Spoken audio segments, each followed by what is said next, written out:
If you're looking for a quick reference guide to the key dates in Scotch whisky history, you have come to the right place. In this video, I'll share the dates that shaped Scotch from the early days to the most revered spirit we see today. So let's dive in.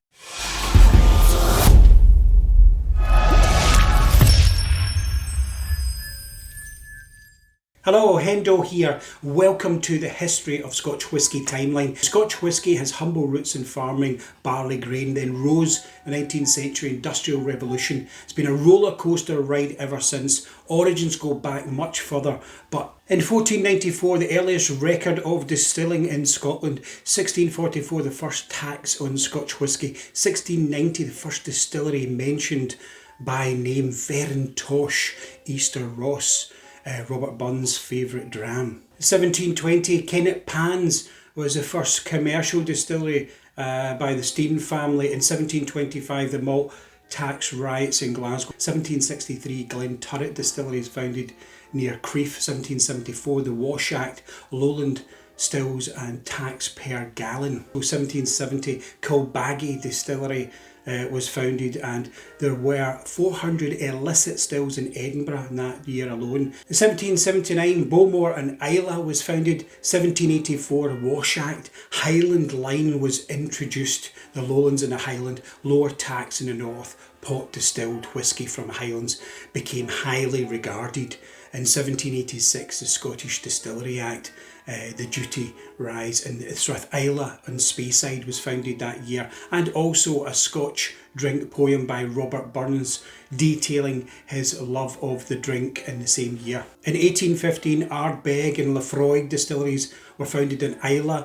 Lagavulin came the following year, 1816. Also in 1816, Small Stills Act abolished the Highland line, reducing duty and still size. 1823, the Excise Act legalised distilling, and it was compulsory for an exciseman to stay on site. 1824, you see the Glenlivet, the Macallan, Cardew, many distilleries are founded then. 1831, Ennis Coffey patented the continuous still, and Grange Distillery was the first to use in 1834. In 1844, White and Mackay Limited was founded in Glasgow. Andrew Usher introduces Glenlivet to London. And in 1846, Dewar's started as a wine and spirit shop in Perth. 1860, the Spirits Act, malt and grain blended under bond. Blended whisky was born. First legal blended whisky used was 50-50 of Glenlivet malt and grain. 1861, origins of Edrington Group in Robertson and Baxter, Glasgow.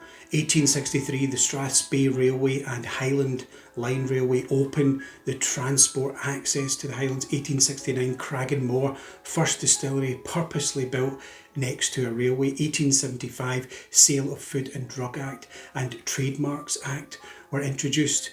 This was the standards and branding we'd see later on. 1877, DCL, the Distillers Company Limited, was formed of 6 lowland grain distilleries. From 1880 to 1890, 40 new distilleries opened. Philorxfa in France had killed the brandy trade. Blended Scotch rose fast, and sherry cask maturation was pioneered in Aberdeenshire at this time. 1887, Alfred Barnard's Whisky Distilleries of the United Kingdom book was published, and a North British grain distillery was also opened. 1889 saw the first of Charles Doig's pagoda roofs at Ewan Distillery. 1895, Gordon MacPhail in Elgin was founded, independent bottler. 1896, Matthew Glogan's son introduced the Grouse brand. The famous Grouse was trademarked in 1905, and in 1898, Pattison Brothers caused a crash in the industry.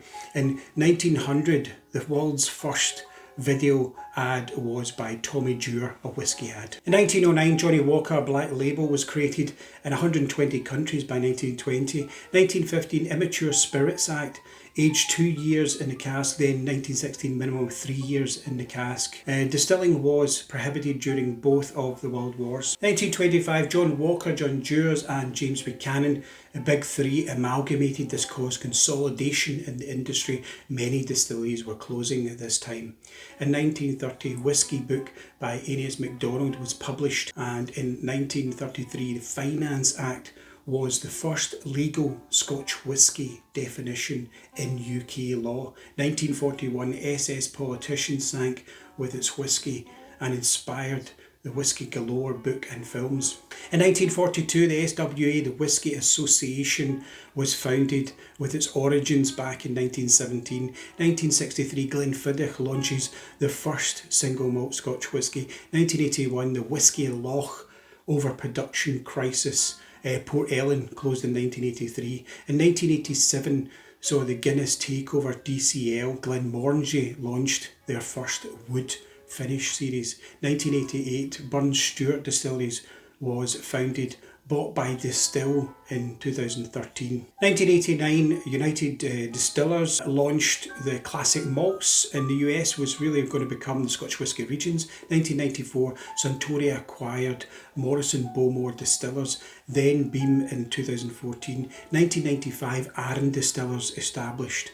1997, Guinness and Grand Metropolitan merged to create Diageo. In 2000, Pernod Ricard bought the Seagram's, Chivas Brothers and then Ballantine's whisky in 2005. 2003, Ian MacLeod Distillers bought Glengoyne Distillery. Tamdhu was in 2011. 2004, LVMH bought Glenmorangie Company along with Ardbeg Distillery. 2005, Coholman Distillery was founded on Islay.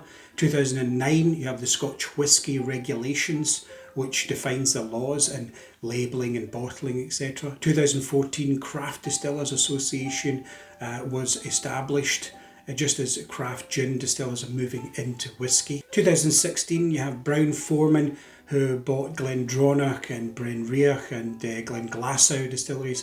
2017, Port Ellen, Brora and Rosebank announced that they would plan to reopen. Ardnahoe Distillery opened 2019.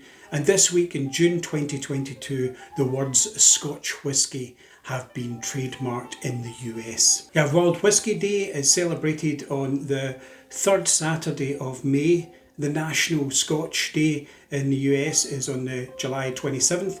International Whisky Day, which started back in 2008, is on the 27th of March each year. And you have International Scotch Day as well on the 8th of February every year. So that's us up to date. Did I miss anything? Quite possibly I did. Drop a note in the comments, and also maybe your favourite Scotch whiskies that you like. Watch others in the series of this, and welcome your feedback. I hope this was useful to you in some way, perhaps for research. And until next time, thanks very much for watching. Slán